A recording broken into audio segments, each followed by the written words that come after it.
Selamat datang kembali kaum Trotters. Semoga hari kalian menyenangkan dengan cerita film psikopat pengacerita lagi yang berjudul Slapping 2011. Jika kalian pernah menonton film Darlock dari Korea, film ini secara garis besar memiliki kesamaan. Hanya bedanya, jika film Darlock menampilkan dari sudut pandang korban, sedangkan film ini akan diperlihatkan dari sudut pandang si pelaku. Seperti apa keseruan ceritanya? Mari kita simak.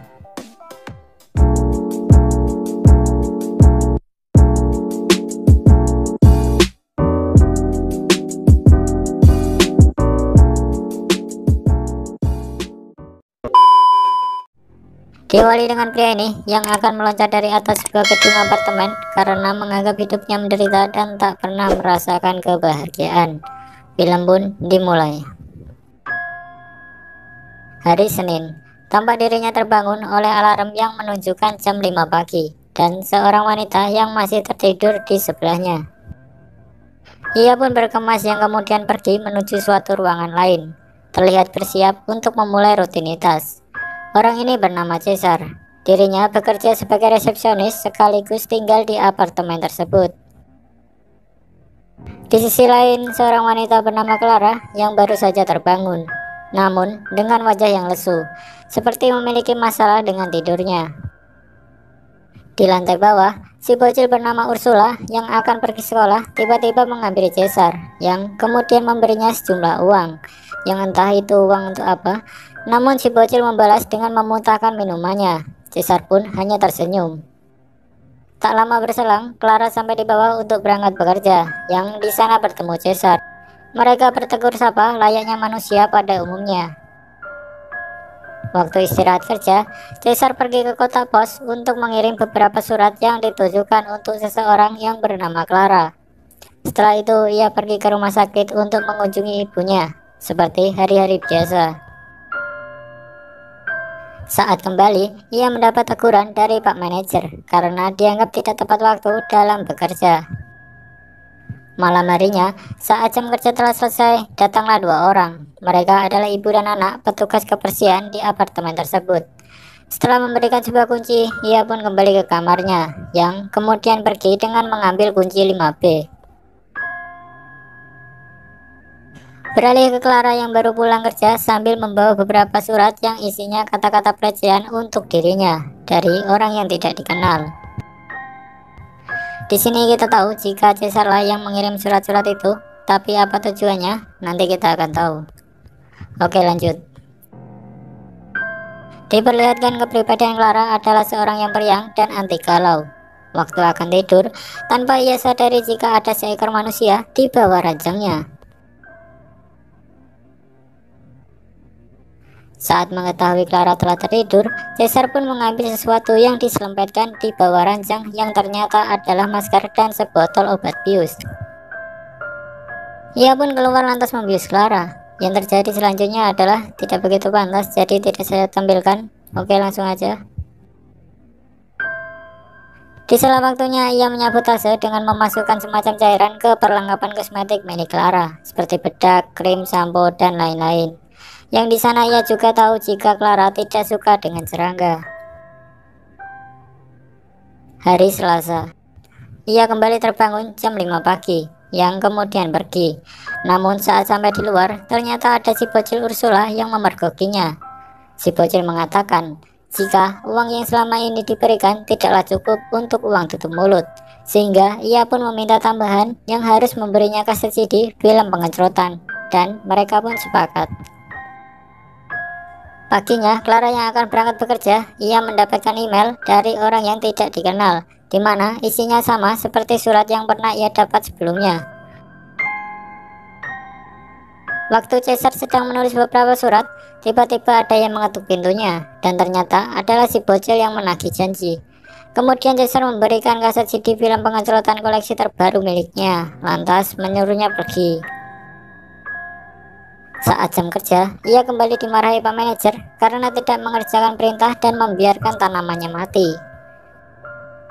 Malam harinya, ia kembali ke kamar Clara. Saat menunggu di bawah ranjang, ia mendengar Clara yang ditelepon pacarnya, juga bercerita jika mendapat teror, surat, dan email dari orang yang tidak dikenal, namun telah melaporkan ke polisi tapi masih dalam proses. Saat Clara tertidur, ia pun memulai aksinya, lalu kembali berulah dengan menempatkan semacam gel ke beberapa tempat di ruangan tersebut. Sebenarnya apa tujuan dan kemana arah hidup orang ini? Di ending kita akan tahu jawabannya. Oke, lanjut. Rabu, Clara terbangun dengan kondisi yang letoy dan wajahnya tampak iritasi. Kamis, kondisinya semakin parah. Hari-hari Caesar dan Clara menjalani rutinitas tersebut. Hari Senin, minggu kedua, kondisi Clara semakin mengenaskan. Namun wajahnya telah sembuh karena telah diberi krim dari dokter. Masalah kembali muncul saat ia membuka lemarinya. Tiba-tiba keluarlah segerombolan kecoa yang entah dari mana, dan itu ada di setiap sudut ruangannya. Ya, kita tahu jika itu adalah ulah Caesar. Lalu ia meminta Caesar untuk membantu dengan mengambilkan barang-barangnya, sekaligus meminta tolong untuk membasmi dengan menyemprot kawanan kecoa tersebut dengan obat serangga. Sementara itu ia akan kembali ke rumah orang tuanya untuk beberapa hari. Saat Caesar melakukan tugasnya, datanglah Pak Manajer yang tampak tidak suka dan menganggapnya buang-buang waktu. Karena terlalu sering melakukan kesalahan, Pak Manajer pun menyarankan untuk mencari pekerjaan baru, karena tidak lama lagi ia akan di-PHK. Hari Rabu, pihak kepolisian datang karena telah menemukan jika email yang meneror Clara dikirim dari apartemen tersebut.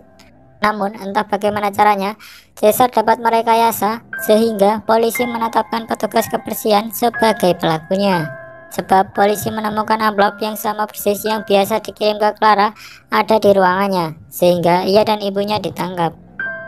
Setelah itu Caesar menelpon Clara untuk memberitahukan jika semua masalahnya telah selesai, yang kemudian Clara mengatakan jika akan kembali secepatnya. Malamnya, Caesar memasuki kamar Clara sambil membawa beberapa barang di dalam tas, yang seperti berniat untuk membunuhnya. Ia pun ke bawah ranjang untuk menunggu Clara kembali. Setelah menunggu sekian lama, tapi ternyata ia datang dengan pacarnya, yang kemudian melakukan pengenceritan. Caesar yang dibawanya pun tidak bisa apa-apa selain mendengar suara desahan mereka.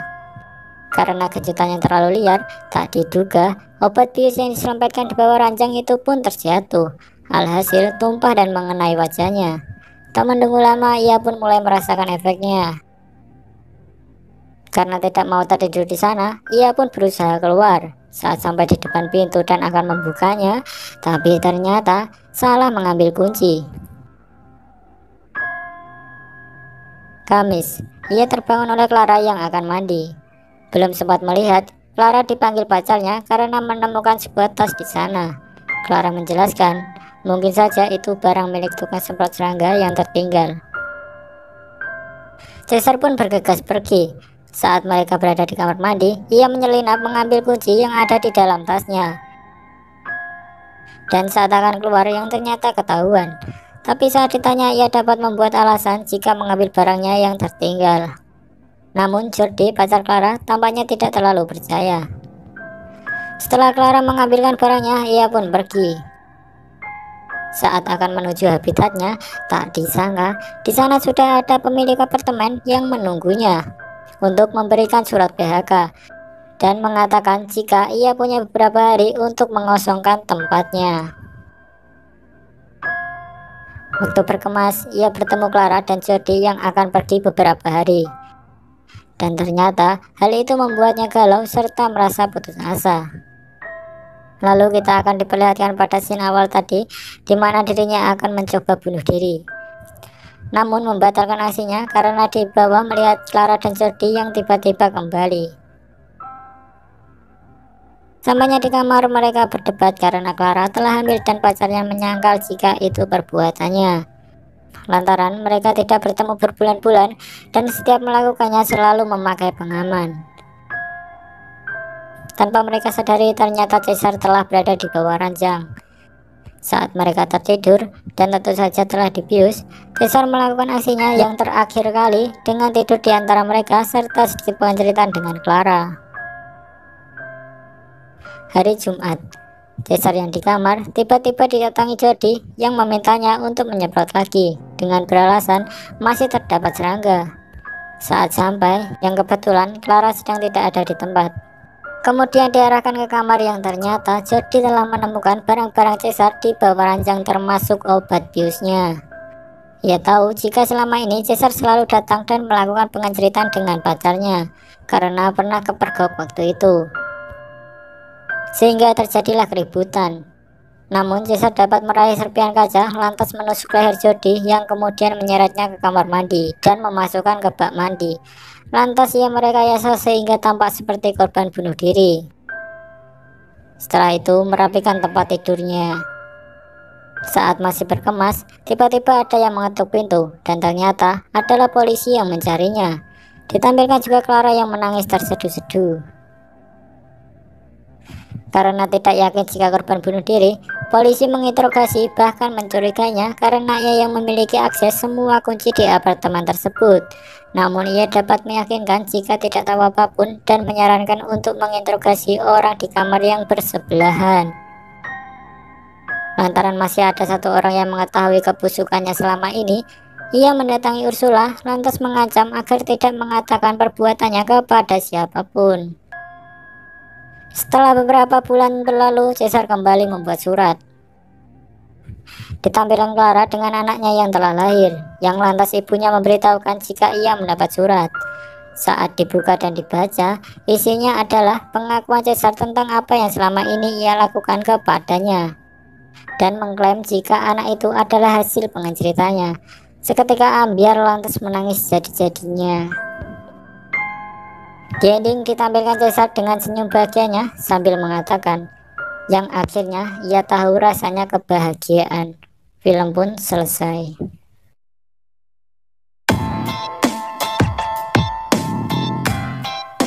Jadi apa yang dilakukan Cesar kepada Clara, semua itu semata-mata hanya untuk membuatnya menderita. Ia merasa jika tidak pernah bahagia dalam hidupnya. Namun saat orang lain mengalami penderitaan karenanya, itu membuatnya merasa bahagia. Dan kenapa korbannya adalah Clara? Ya mungkin kebetulan aja, dan mungkin juga karena Clara adalah pribadi yang selalu ceria, jadi ia berpikir untuk memperlihatkan bagaimana rasanya penderitaan. Pelajaran yang bisa diambil dari cerita film ini adalah sekejam apapun dunia yang kita hadapi, usahakan untuk selalu ingat dengan Tuhan. Sebab itu yang dapat menekan jiwa-jiwa psikopat dalam diri manusia agar tidak timbul ke permukaan. Ya, kira-kira seperti itu. Sekian video ini, sampai jumpa di video selanjutnya dan terima canda muda.